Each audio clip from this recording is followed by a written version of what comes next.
Good afternoon. Thank you for joining RIA Advisors Transitioning to Medicare. I'm Danny Rattler here with Richard Rosso. This is a topic we've actually covered already this year, but open enrollment's coming up in 3 days. We've got October 15th through December 7th is open enrollment for Medicare. So we thought this was a timely topic to discuss right now. We've still been getting a lot of questions leading up to this, so wanted to just put this back out there in front of you all. So we're going to talk about when you should start to enroll, all the big things with Medicare. We are Clarity Financial, doing business as RIA Advisors, registered with the Securities and Exchange Commission. So please do not take any of this as gospel. We're just giving education, information. Do consult with your advisor or a healthcare specialist to make sure that you're doing the right thing. And so we'll give you guys a lot of tips throughout here. If you have any questions, please go to the Q&A. We'll try to get through it and answer them as we go. We try to keep these exactly at least, under an hour or less. So we're going to get into a lot of information here. But thank you once again for joining us. I know you guys probably have a lot going on in Houston. It is an absolutely beautiful day. We have beat the heat for a moment. Hope I didn't just jinx us and we go back to the heat wave. But so we're going to jump right in. So Richard, who provides the majority of the health insurance in the United States? Well, this is an easy slide. Obviously, we are all, or most people are covered by their employer plan, right? So, and that's a factor in financial planning when people are looking to retire, because if you are not of Medicare age, or say your spouse is not on a creditable plan, well, guess what? You might decide to wait. So people that retire at 62 have to bridge generally that insurance gap, and that can be expensive depending on how they do it. So most people are going to stay with their employer plan or have an employer plan. Obviously, Medicaid and Medicare are second to that, but yeah, I think we all probably on this call can relate to that. Most are in healthcare in retirement. And so the transition is very important, right, Danny? It's extremely important. And there's lots of money lost or forfeited in penalties by not doing it correctly. And so we're going to discuss really a lot about that today. So, that smooth transition from employer insurance to Medicare, you're avoiding those late penalties, avoiding coverage gaps. This can be huge. This is for adequate coverage, private insurance. So, we're prescription drugs. And, if this is the first time for you to get on Medicare, the timing is so crucial, because if you don't, there can be a lot of repercussions. And so we'll talk a little bit more in future slides. So what are those first year costs, Rich?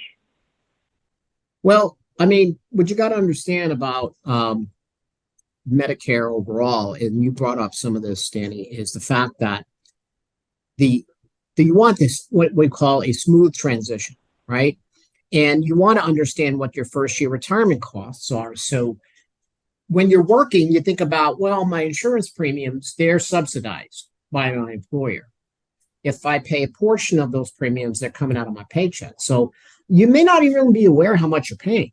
So when you retire, you're sort of on your own. You're paying your premiums yourself. You're going to have to budget for them. Now, again, in a financial plan, we study Medicare.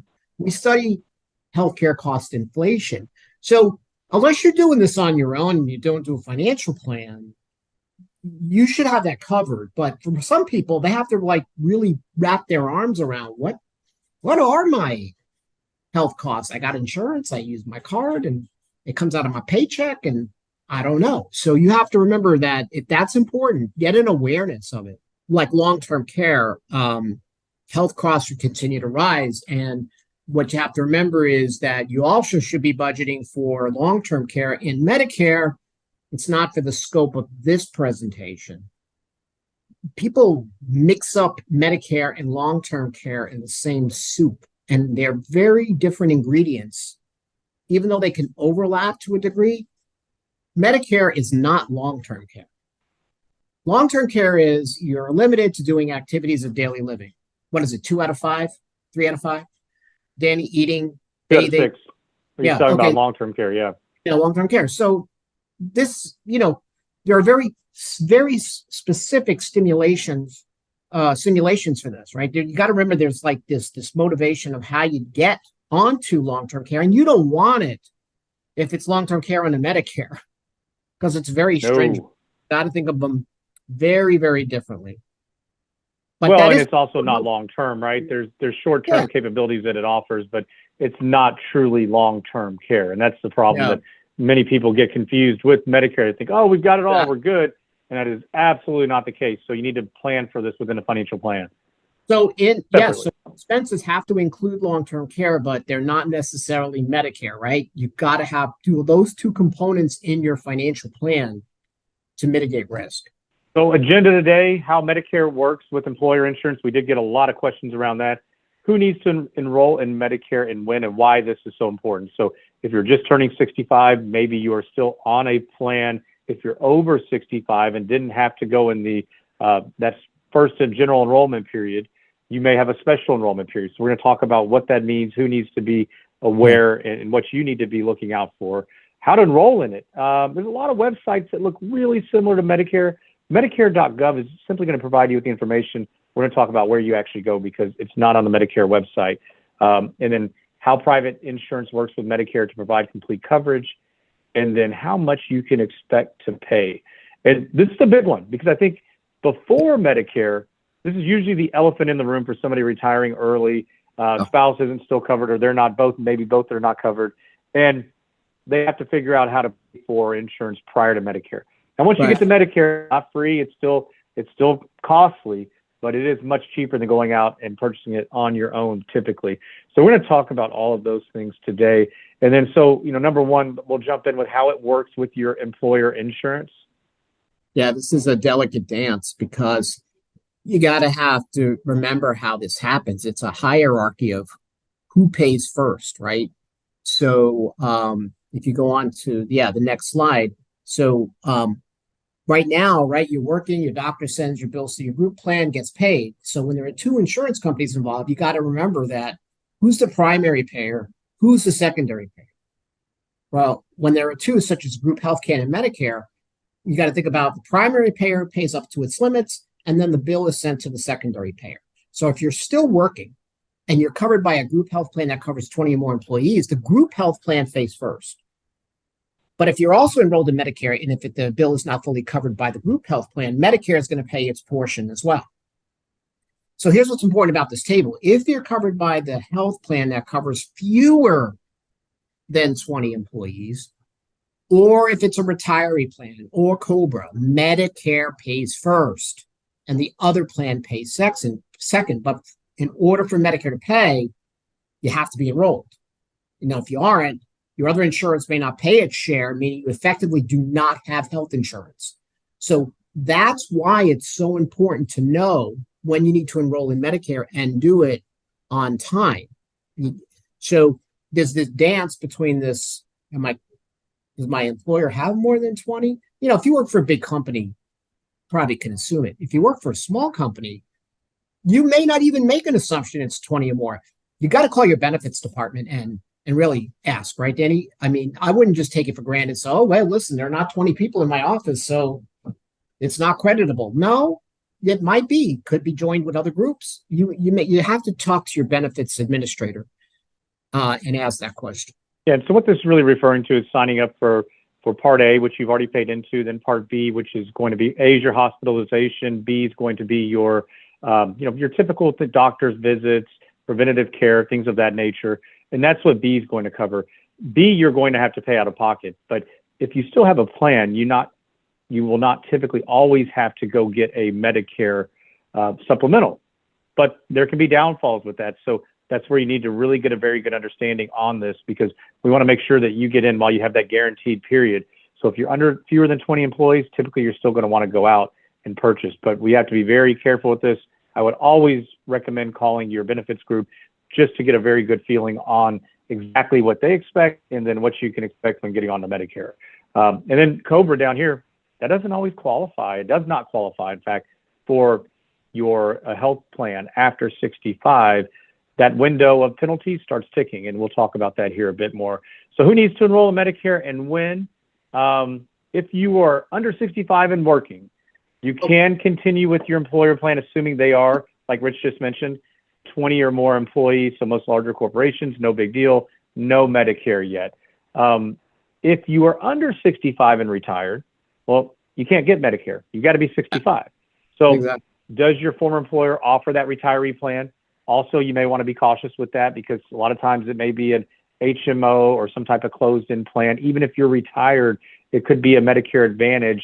And even I've seen Medicare Advantage has come a very long way. We still don't prefer it unless it's a cash flow need, because there's a lot of hoops you have to jump through to get to the next step, see another specialist per se. But does your employer offer a retiree plan? I've got a ton of clients on retiree plans that work just fine. Just you need to know what they are, how they work. And then can you get coverage on a spouse's plan if they're still working? Yeah. I mean, this guy is real happy for being under 65 and retired. He must be on a spouse's plan because, woof. Well, he hasn't figured out the cost yet. That's why. This is before he had that conversation. Do we have a photo of him after that? Yeah, it's going to look way different. You bet I don't have my skeleton. Look like this. Yes. What's happening too is a lot of plans for your spouses, they're cutting costs and not allowing a spouse to come on.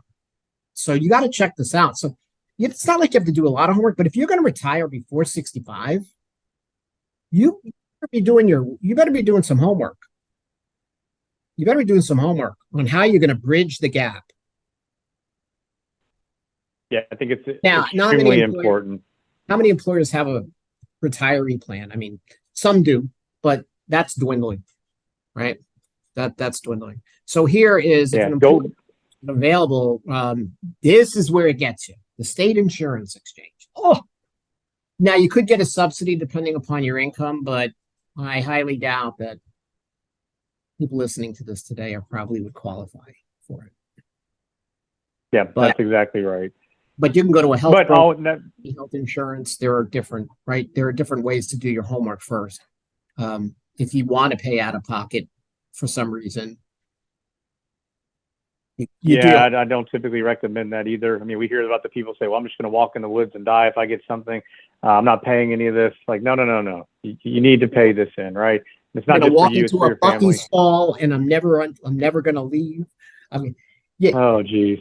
You know, I have to tell you something. I had a client the other day that said he wants to retire at 62, and he doesn't have his spouse doesn't have the coverage. He can't be covered. I said, well, okay, why don't you do your homework first and let me know if you're going to do that. Let me know what you find. And he's like, he came back with these premiums. He goes, I think I need to make it. I don't think I can do it. No, I don't think you should do it. So it's hard. See a lot of people extend their work because of this, or one of them, if they're married, they'll continue to work. And so, keep that in mind. One thing we do recommend is you visit with a independent health insurance specialist, meaning that it's not just somebody who works for one specific company, but works for multiple. That way you get a very clear understanding of what all is out there. You're not just kind of pigeonholed into one specific company. And so we want to shop. And, if you move, you need to shop again. Certain zip codes, area codes, states work better than others for one specific plan. So and we typically recommend going with one of the large ones, because if you get into a place where you're uninsurable, but you met all the criteria, you're still on the plan, we want to make sure that they're always going to be there. So, we typically would advise to stay away from fly-by-night companies that, they may be here now. You may not have heard of them, but they may give you a nice little deal, but long-term, they may not be here. And that's going to be another kicker or something to watch for. One thing is also happening is bridge work, Danny, and I don't mean on your teeth. There are people that'll say, I'm going to leave my current job at 62, but I'm going to find another job first that's not the same thing. Maybe I work less hours, but they have health insurance. Mm-hmm.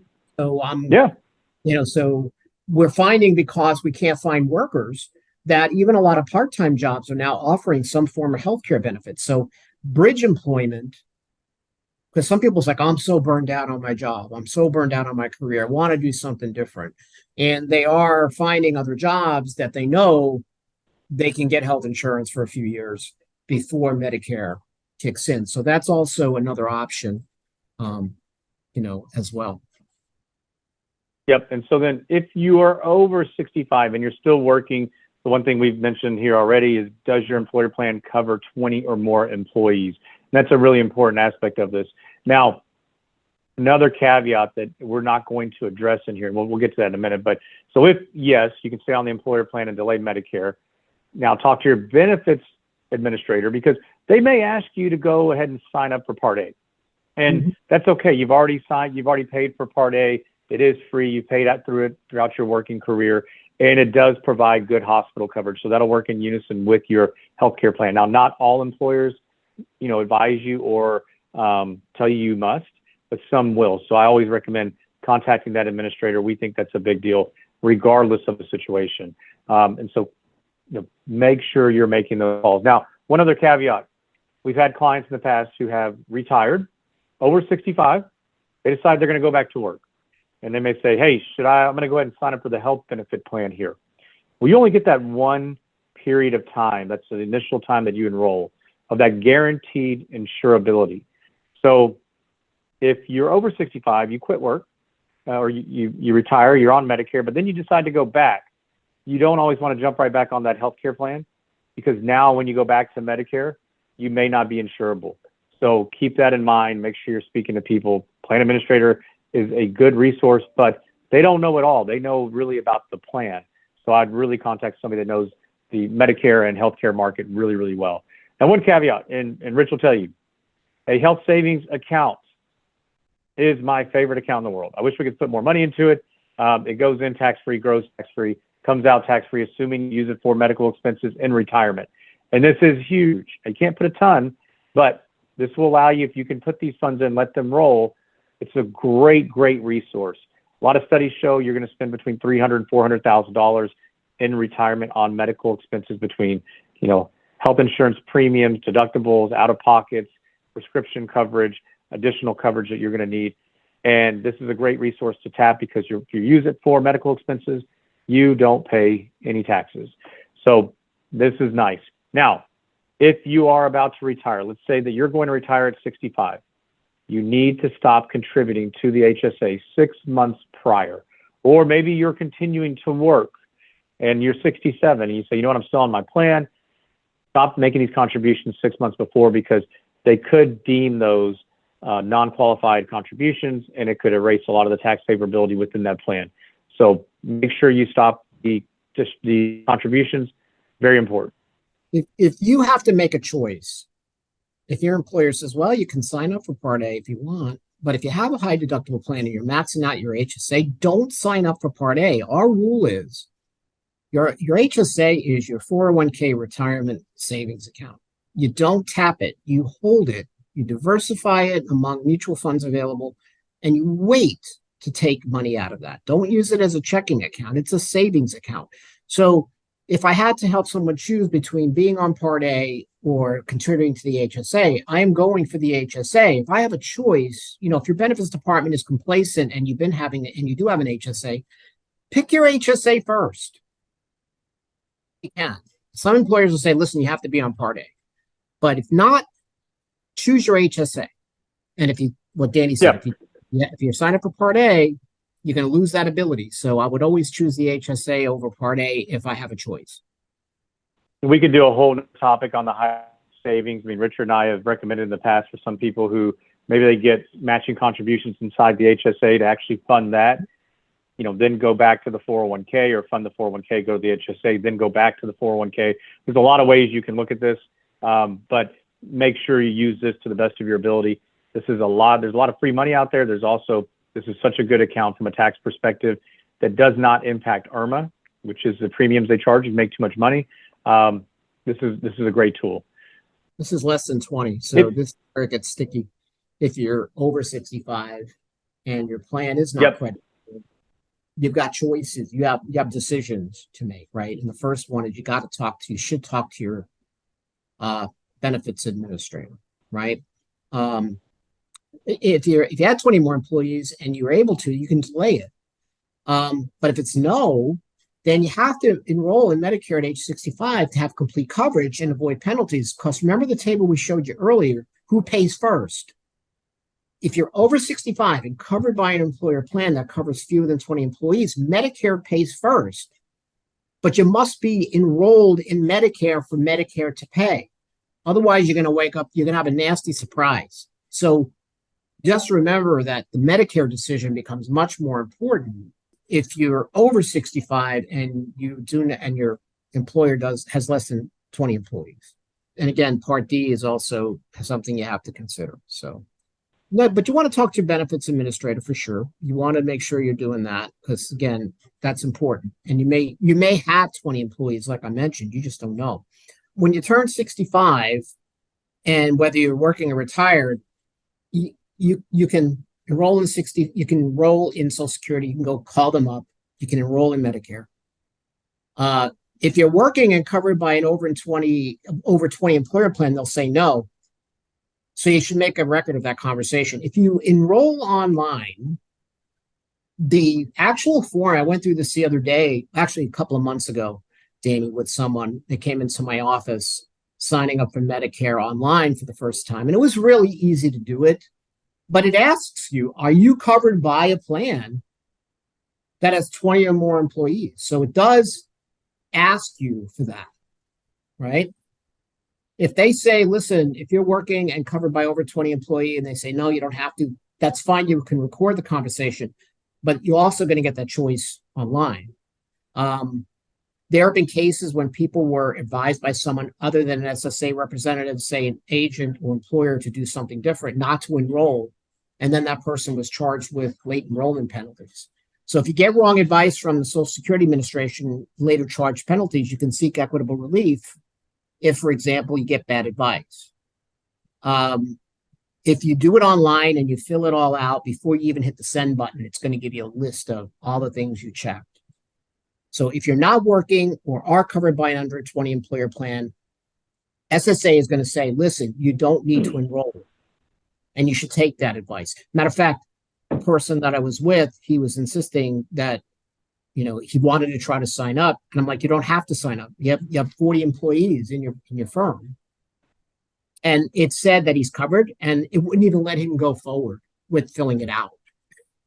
So there is some protection online as well. Yeah, and when you're still a smaller company, be careful though, because some employees may be 1099, so contract work. Yes. So you could still fall underneath that, even if you are a 40-man firm. Then yes. That would be that could catch you by surprise. Employees. Right, so, employees. Yes. Always check. Always check. But yeah, keep that record of a conversation. So I have seen this actually help, where you document the time, the person you spoke to, what you talked about, take very detailed notes, put those aside. And that way you can go back if they give you misinformation. But it is still very difficult. So I would always make sure that you're not just consulting with one person. Sometimes you get a hold of one person, then you get a hold of somebody else, and they can tell you completely opposite things. So make sure you're doing your homework. If you have questions, don't hesitate to reach out to us. Here, we're happy to help or point you in the right direction. So this is the one thing we talk about a lot. Yeah. The Part B penalty. So this is what catches a lot of people by surprise. Yeah, so Danny, because Rich, they don't take advantage of all those things we talked about earlier. Maybe they just think, oh, we're good, don't have to worry about it. And this catches a lot of people. Right. So keep in mind, like what we weren't really clear about, Part A, you've already paid for, but you may not need Part B because you're in an employer plan that has 20 or more. Part B is the one you pay for, right? It's the physician's care. It's not hospital coverage. They work together. A and B is what we call original Medicare. So if you don't enroll in Part B properly, this is the penalty that you're going to get. It's 10% for every 12-month period you should have been enrolled. And that late enrollment, so let's put it this way. If you sign up and you're 3 months late, you're not going to get the penalty. It's got to have to be 12-month period. But the clock ticks when you're ready, when you're in that enrollment period to sign up. You got to be careful, because once you get this penalty, it's almost impossible. I have yet to see someone that was able to fight this effectively and get the penalty removed. And that's a 10% forever penalty on your premium. So whatever the base premium is, add 10% for you. And if it's 3 or 4 years, I have some people that haven't signed up for 3 or 4 years. It's 30, 40%. Yeah, it adds up quickly. The average penalty is 30% on this. So people make big mistakes, and this is what bites you later, because that is that permanent penalty, meaning it's not just for 1 year, it's forever. And so whatever that, if it were $100, you're going to pay, 30% additional premium on top of that each and every year. And this is where most people it wrong, right? It's the COBRA. Everybody thinks you go on a COBRA after you retire. You still have, so your special enrollment period. So your general enrollment period, you have a 7-month period. That's when you turn 65. You have 3 months prior, the month of, 3 months after. Your special enrollment period, you have an 8-month period. So you could get on COBRA, but before that 8th month ends, you have to go ahead and sign up for Medicare, or the clock starts ticking, or it's already been ticking on with your penalty. So if you stay on for that full 18 months, you're likely going to be charged that late enrollment penalty. And there's a lot of things that you can appeal. This is one, I don't think, Rich, have you ever seen anybody appeal this and win? Yeah. This is one of the most common ways people make mistakes, because COBRA pays secondary to Medicare, but it's quite common for employees to go into COBRA and think it's their former employer plan. And they'll stay, well, I'll stay on it for 18 months, then I'll sign up. But COBRA is not considered an over 20 employer plan. So you got to, what Danny said, is that 8 months. So I've had someone that was on COBRA for a couple of months and then switched, right? So there are some people that have come off COBRA after 18 months and found that they couldn't go into Medicare right away. Because you got to remember, they had to wait for the next general enrollment period between January and March, with Medicare coverage not starting until July. So this caused a gap. So to actually say, if you're going to do the 18 months and then try to coordinate it with the general enrollment period, you're going to have a gap that you're not going to be able to fill, and you're going to be without insurance. That's why. Well, and then you're going to go undergo underwriting if you didn't go through within the period that you must get in. And that's where your premiums could be sky high. They may decide that they don't want to cover you. There can be a lot of issues that crop up from that. And we'll hear a lot of times too, people want to get on them. Go ahead. That's for Medigap, right? So remember, there's A and B, original Medicare, but you're going to get a penalty on Part B and then a gap. But what Danny's talking about also is, we'd say that Medicare coverage is Swiss cheese, right? You're buying cheese, but you're getting holes, and you got to fill the holes with a supplemental coverage. Medicare Advantage, not what we recommend, but Medicare Advantage, which you'll see all the commercials now on the air, Jimmy J.J. Walker and Joe Namath and William Shatner and all that are all pitching these products, right? But then there's Medigap. So you got to remember that there's an evidence of insurability if you fall outside the enrollment period for Medigap coverage. And that's important. Yeah. So COBRA can cause a lot of problems if you're going to hold it for 18 months. And you should be enrolling in Medicare. I understand why people think it's employer plan, because it looks like a continuation of it, but it's not. Well, it feels like it. They're just not subsidizing it anymore. So it makes sense for most people to think, okay, same deal, no big deal. But that's what burns many people. So make sure you're just following the rules, do your homework. And like you mentioned earlier, you had somebody who got on it for a couple of months, did their homework in the interim, then they got on within that 8-month window. No big deal. Just not something you want to take and ride out the full length of time if you are over 65. Correct. So how do you enroll? I think this is a big part of it. So Medicare.gov, this is where you need to be extremely careful. There's a Medicare.com. There's a Medicare.org. They're all different iterations of Medicare.gov. And they all look fairly similar. So be sure you go to Medicare.gov. And you can click here, say Get Started to learn more about Medicare. Mm-hmm. And then you're going to have to Social Security, and they're going to advise you in specific. So be careful, because you may want to turn on Medicare, like your Part A and your Part B, but you may, or just maybe your A, but you don't want to start your Social Security benefits at the same time. So make sure they don't get confused on that either. So how does the private insurance work with Medicare to provide that complete coverage? So there's a lot of gaps. Rich just mentioned the Swiss cheese. So it can help with deductibles, coinsurance amounts, prescription drugs. This is where you want to have that additional policy to make sure that it fills in all of those holes, so you're not stuck paying quite a bit more out of pocket. Right. And so how are those gaps filled, essentially, Rich? Well, like A and B is just the beginning, right? Yeah, you got a private insurer that's going to cover D, which is drugs, and pay for some of the deductibles and coinsurance amounts for hospitalization and doctor bills. So how you fill the gaps is private insurance, right? You might have retiree insurance. Again, not many companies do. Some have employer insurance, like that's part of their retirement plan, and that becomes their private insurance model to fill in the holes of Swiss cheese.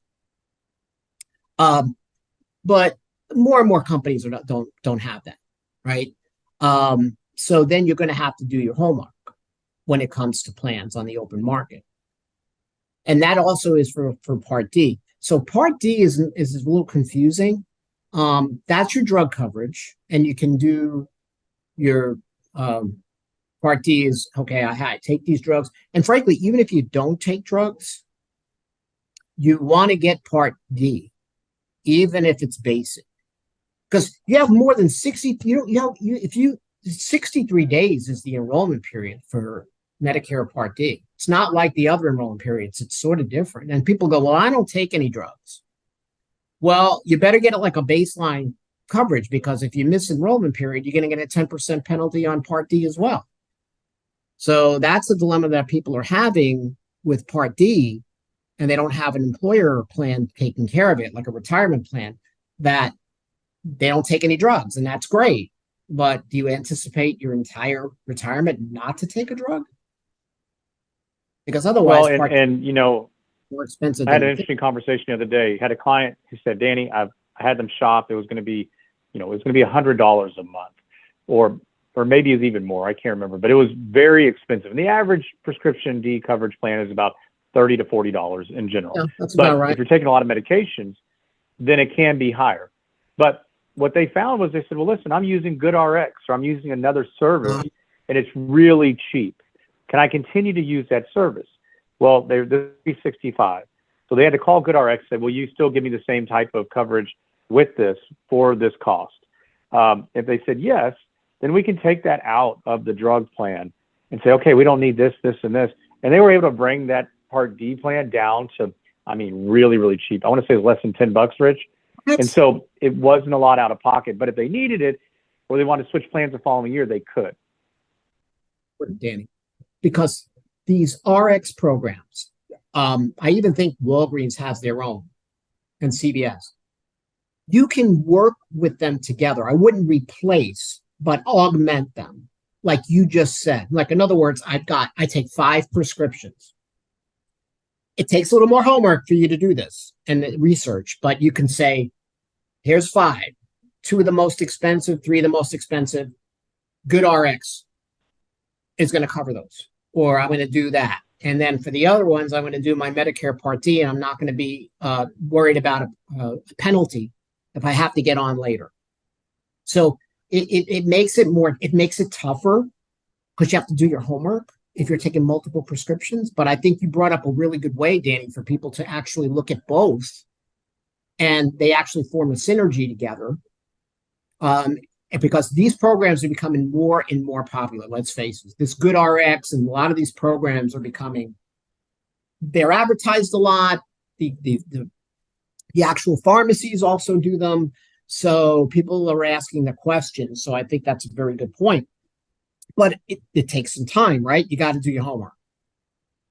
Yeah, absolutely. Make sure you're doing your homework on these, and understand. So I know we don't sell healthcare insurance, by the way. We know a lot about it. We work with people that do. We don't get any kickbacks for anything that we do.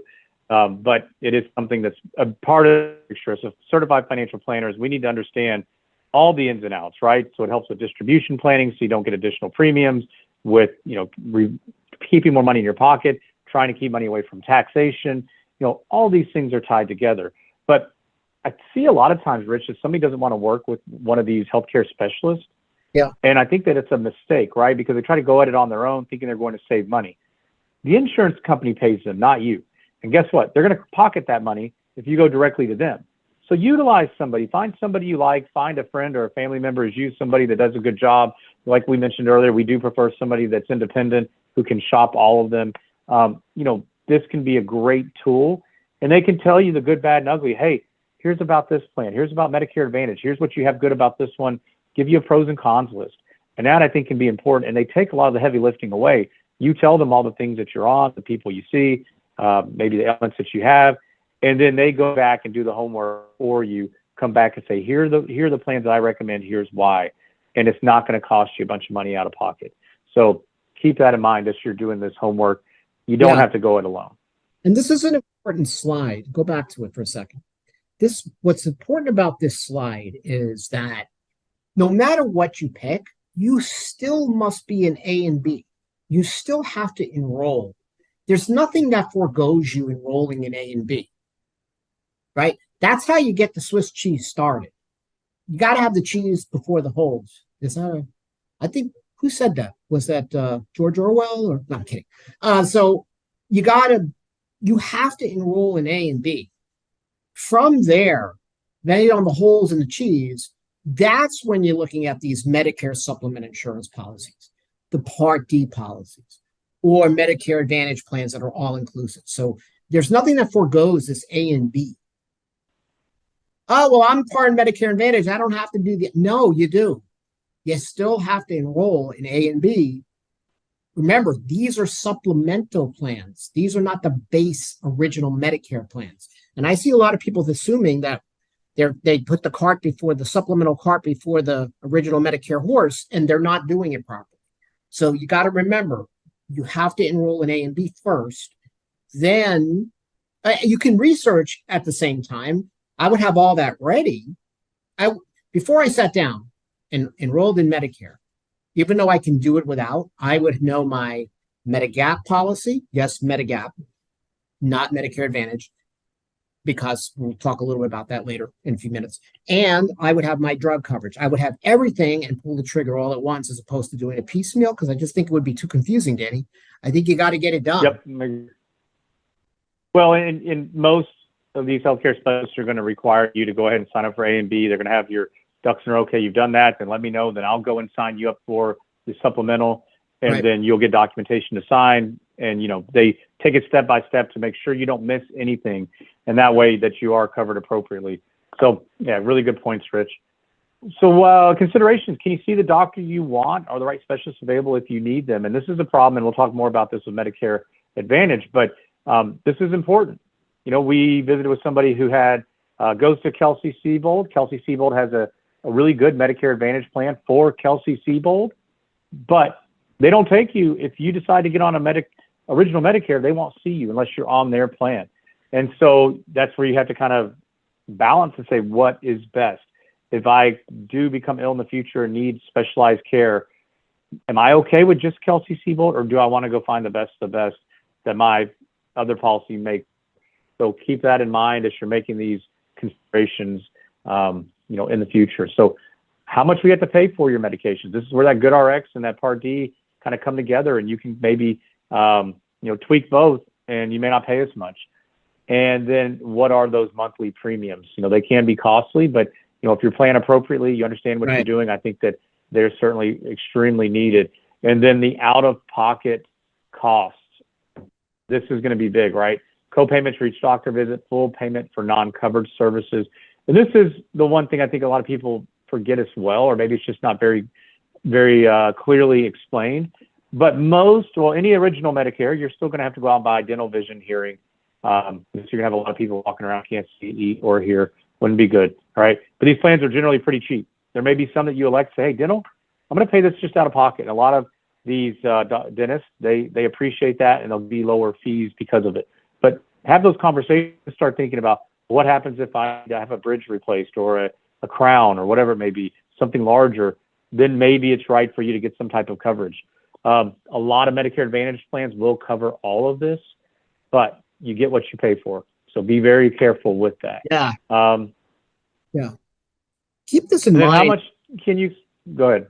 Go ahead, Danny. No, I mean, you keep in mind that what you brought up is real important. I would start with your doctor, because what you might find is your doctor, do some intelligence. If you have a primary doctor, ask their opinion. Like, some of them are not in that Medicare Advantage network. So as much as you might think it's great to have Medicare Advantage, because you get the Fitbit and silver sneakers, and Joe Namath is telling you that you're going to get all the chicks, whatever it is. what I'm trying to say is ask your doctor, because you want an open architecture. You want something that for supplemental that resembles your employer plan, because that's what you were sort of used to. And Medicare Advantage, as good as some of the has they've gotten, they're trying to get better and better. It is still, even though it's open to some degree, it's closed in a lot of ways. So you got to be prepared to understand that if it's low premiums, you're going to have higher out-of-pocket costs, or if you go out of your network for care, that's going to be a problem. All these potential costs. If you're researching based on premiums alone, that's very narrow-minded, because you got to understand that if you have a serious illness, you can say, listen, I got Medicare Advantage, and I got a client that he goes to United Health Care, nothing wrong with United. And he goes, I don't pay any premiums. But he had a serious issue, and he had to pay quite a bit out of pocket for it. So you're paying one way or another. So understand what you can deal with. It's real important.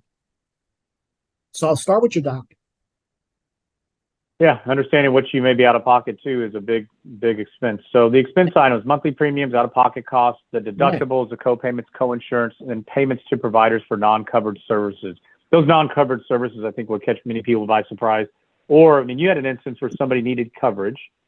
They found a hospital that their insurance took, but then the doctor didn't take their insurance. The surgeon, right? Yeah. What did it cost? Like 30 grand? Yeah. So I had a client that was on Medicare Advantage, even though I told her not to do that. And she went and she had to she got into an issue out of state. And the doctor was covered. So we're like, okay, the doctor's covered. But I didn't even think of it. The hospital wasn't. So she got hit with like a $30,000 hospital bill. We got it down to like 10, but she still had to come up with $10,000. So it's a lot more restrictive on Medicare Advantage. If she would have had Medigap, she can go anywhere she wants. Overall. And by the way, a lot of these policies used to pay for sometimes Part B deductible, and it doesn't anymore. So there are certain deductibles that are not covered anymore. So you got to really look at the monthly premium versus out of pocket. If you have great cash flows in retirement, or you can fit them into your budget, we're always going to recommend Medigap supplemental coverage as something you should look at versus Medicare Advantage. But there are households that are very cash flow constrained. They can't afford big premiums or bigger premiums, and they're relatively healthy. They don't go to the doctor often, and they're willing to take a chance. I don't know if that's worth it, because if you get a serious illness and you're out of enrollment period and Medicare Advantage goes, we recommend this. You've got this cancer. We recommend this. Well, but I want to go here. I heard about this. I want to go here. I want to get a second opinion. Well, we're not going to cover that. Where at Medigap, it probably would have covered. So if you have a pre-existing condition, a heart condition, you've had cancer before, you're not in the greatest health. In your enrollment period, right, Danny? The enrollment period that you have to sign up, there's no pre-existing condition clause. So they have to take you for Medigap. Once you're out of that loop, then you have to provide evidence of insurability most times. There are some states where that's not the case, but most states you still do, and they will turn you down. Yep, absolutely. You got to assess your own health here as well as your budget, your own health. So earlier we were talking about the monthly premiums for Part B and D, including income-related adjustments. And this is a big key. This is why we talk about flexibility with, not diversification of just investments, but the investment vehicles, the different types of accounts, using an HSA, using a Roth, having funds set aside in different areas so that you can recreate that income without triggering these IRMAA charges. So that would be, if you make if you're single and you make over $97,000, that $164.90 has a $40 premium, you're going to get up to $204.90. If you make more than that, then you're going to get up to $283. So you get a $65.90 on the Part B and a $12.20 premium on the Part D. So for $283. Now, if you're married, that's for both of you. That's if you make more than $194,000. And I know a lot of you on here are probably thinking like, well, I'll never spend that. And I can tell you, you may not. But I have seen a lot of people retire. They have all their money in IRA or 401ks or pension plans. They roll it over into an IRA and they say, okay, I'm going to go check off that bucket list item. We're buying the lake house, or we're going to go do X, Y, Z. And it adds up very quickly. And next thing you know, their premiums go through the roof. So, I mean, I've had somebody where they went and they had a $637 premium because they decided they wanted to take a lot of money out. And granted, they had a lot of money. Their plan still worked, but now we're taking a lot of money out of your pocket longer term. And so Medicare does a 2-year look back. So when you're 63, you do need to start thinking about this. If you're working, it's just regular income, or you have a life event, you can fill out a form called SSA 44, which will allow you to go and appeal it. And so if you have one of these life-changing events, you may be able to get it brought back down to, this lower premium here. But always something to consider and to be very mindful of. It's not just about the investing and, just making money. That's a big, big part. Protecting and growing is a big part, but protecting from taxes and these surcharges is another big, big part. And this is the way they means test. They say, well, we don't have means testing yet. Yes, we do. That's exactly what this is. Remember that it's modified adjusted gross income for both of you, right? It's your tax return. And modified adjusted gross income is a little bit different of how this formula looks. So to Danny's point, if you have all your money in IRAs, you don't think of that as income when it comes out. Well, I put money in, that's my money. And well, no, it still adds to this equation, right? So here's what your average monthly premiums are for supplemental. So it's about $240 for Medigap policy and the drug plan. Plus you're going to pay your Part B premium. Medicare Advantage plan, you might pay $50 a month. You might pay $0. Always remember the out of pocket and can you go to any doctor you want? That's not what you're going to have in Medicare Advantage. That's right. Typically a closed network. You typically have to, the other thing, Rich, is that you have to get approval to go see the next specialist, generally speaking. So that can take a long time. And if, they're tied up, it can take a lot of stress. And if you're sick, you may not have the energy to do so. This is where we see the pitfalls of Medicare Advantage. You wait, you finally get to the next person, and it may be a month or two.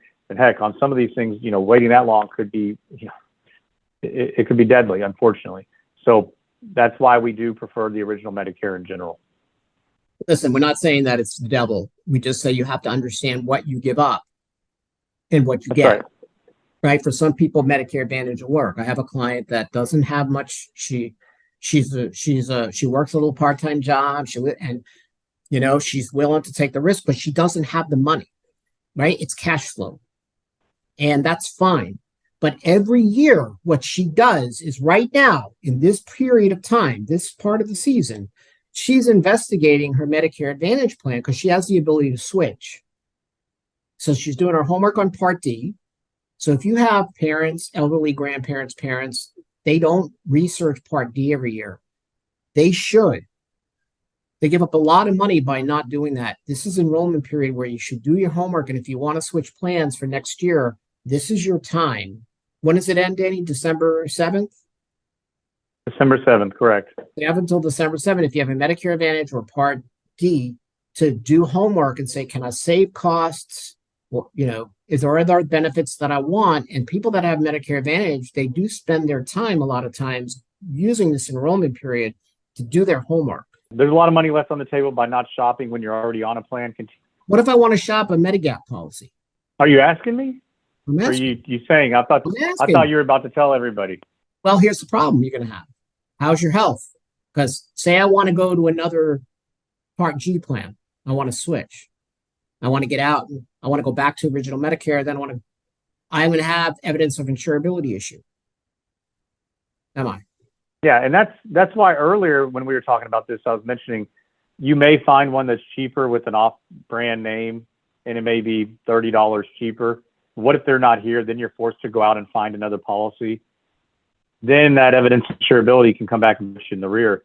So that's why it is, I think, more beneficial to get on with a reputable insurer. Somebody who's been doing this for a long time, somebody that will be here forever. That's going to be a big part of what you need to look at as well. So that's a very good point, Rich. I wasn't sure where you're going. I felt like I was walking into a trap, but That's a good point. So sample budget, Part B premium $164.90, Medigap premium $200, Part D drug plan premium $40 for a total of $404.90. This kind of gives you an idea if you're under all those income limits, what you can expect. I've seen the Medigap premium cheaper. Yeah. I've seen it a lot cheaper actually. I've seen it higher, but for the most part, I think we can bring that down a little bit. You may not need something to do your homework on.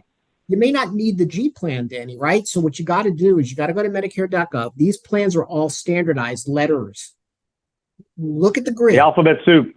Yeah, look at the grid. G will cover everything. Do you travel out of country? Do you travel? If you don't travel a lot, well, maybe you don't need G, right? So go to Medicare.gov, type in Medigap, look at all the letter grades, go down the list, and see if you don't need top of the line Cadillac G, and you can go to, or Cadillac, you like that? Cadillac? Or you're going to look at something else. So it doesn't mean you have to go to the top of the line. Cater the letter to your life, but try to stick with Medigap. Okay. So moving along. So sample first year budget. Keep in mind, we're looking at 12 full months here. You're looking at insurance premiums of $4,858.80. Prescription drug costs $650, dental out of pocket $450, vision out of pocket $300, then that alternative care $200. So for a total about $64.58. I've seen that less. I've seen that more. On it, I think you see about $10,000, give or take. Once you get down into it, doing your homework certainly helps. This just gives you kind of an idea of what you need to think about. So transitioning to Medicare, determine the effective date. First of month, you turn 65, or go off the 20-plus employer plan. That's important. So kind of discussing that. And then here's your game plan, 3 to 5 months before. So discuss with your employer, determine how your employer insurance works or your retiree insurance. There's just a question about they're on employer retiree insurance. That may be your Medigap. It also may be a Medicare Advantage plan. So know how that works. Yeah. I'd still go out and find somebody to shop it and just say, hey, take a look for me. Does this make the most sense? It may. And they may point out some pros and cons with it. And they may say, well, if you did it this way, here's another way. This may be cheaper. It may cover you more or give you more what you need. So do the homework there. Keeping that employer supplemental coverage or retiree, enroll in parts A and B, and then you need to ask about Part D. That's that prescription coverage. If you're not keeping it, you have to decide between Medigap and Medicare Advantage. I think we made it very clear we prefer. There are times, though, that you just need to do the Medicare Advantage, and that's okay. Having something is better than not. But understand the shortcomings that it has in regard to the original Medicare. Shop, and then make sure you enroll in all those plans by the time of your effective date. Understand your 65th birthday date. You're still working under a credible plan. Then understand that 8-month coverage, the 8-month period that you must get coverage, and the COBRA does not count towards that. That is really important. And then annually review. So review the plan documents for the coming year. On drug plans, you need to understand if they still cover, especially if it's a specialized drug, they decide they don't cover it. On Medicare Advantage, what they may or may not cover and what they switch in that as well. And then look to switch plans if you can, because you may be able to save some money and don't want to leave any money on the table. So that is the basis of this topic of conversation today. We've got a lot of questions. We've answered a handful of them. We've got a couple minutes. We want to make sure that we address and cover all of them. So, Rich, one question we did receive that I'm not sure we completely covered. We probably did, but so if you're on an Advantage plan, what type of medical issues would make moving to a standard Medicare supplemental plan difficult or expensive? Is proof of insurability only concerned with the big things like diabetes or cancer? I've seen people get rejected for health issues like heart issues, congenital, prior cancer makes sense, right? Understand that. But people will say, but I'm in remission. It doesn't matter. The point is you're going to be subject to underwriting for that. And if you haven't had any pre-existing conditions, then that's fine. If you're working with a Medicare approved, like sort of specialist that we work with, you may want to even ask the question because they may have a feel for what the underwriting looks like. But health issues, I've seen people get rejected for even, or say, taking certain types of drugs, for being overweight, depression. I mean, you just don't know. So it's a gamble. So you want to talk to that health provider and ask, here are my pre-existing conditions before you can do that, right? You talk to a specialist, like a insurance specialist, and say, I've got these pre-existing conditions. And I would like to stick with supplemental, but I'm afraid of evidence of insurability. So I would always make sure that I'm able to get that coverage before I would even let this other coverage go.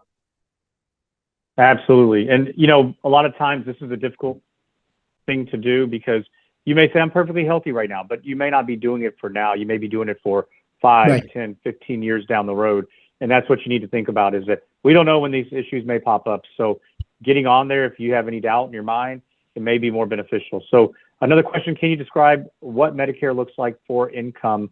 So what they look at is the modified adjusted gross income. So any of your typical income. Now, the one tricky part on this is that they also include tax-exempt interest from municipal bonds. They pull that back in for this calculation. Kind of tricky. Don't like that they do it, but it is part of it. So that could push you over the limit. Does Medicare look at alimony for IRMA? It depends. If you are paying it, you typically can deduct at least taxes. If you are the recipient, it's typically taxable income. So if it goes on as taxable income, it will be included on that. Let's see, any more questions here? We're getting right here towards our time. Really want to thank you guys for joining us as I go through this. Also, appreciate the questions. There's a lot of really good ones. I think we answered many of them throughout this. If husband and wife are on Medicare, does IRMA apply to both when figuring out the premium? Yes, unfortunately it does. So they look at that married filing jointly. So you remember that $97,000 if you're single. Once you get over that, you get a little bump in premium. It's $194 is what they look back for now. It's going to go back up here in 2024. And so it continues to climb. It's adjusted. So they do like a COLA adjustment to it. But it is something that needs to be considered and calculated for both of you. Now, the last question, if my wife is still working, I'm covered under the employer plan, should I take full care coverage? If you're covered under the plan, you don't have to. Now, they may ask you to go sign up for Part A, but remember your window starts. So even if she's much younger and you're over 65, you have that 8-month window once you come off that plan. A lot of great questions. If you have any additional questions, please don't hesitate to go to realinvestmentadvice.com. You can ask it right there. You can always ask Richard at riaadvisors.com or Danny. Happy to help any way that we can or point you in the right direction. If you have any additional questions, if you'd like to visit with an advisor here, happy to do. Set up a meeting with somebody who can point you, give you some great tips, really consultative, just kind of give you an idea. We are first and foremost fiduciaries. We appreciate your time and the time you spent with us here today. So thank you very much for joining, and we will see you guys soon. Have a great day.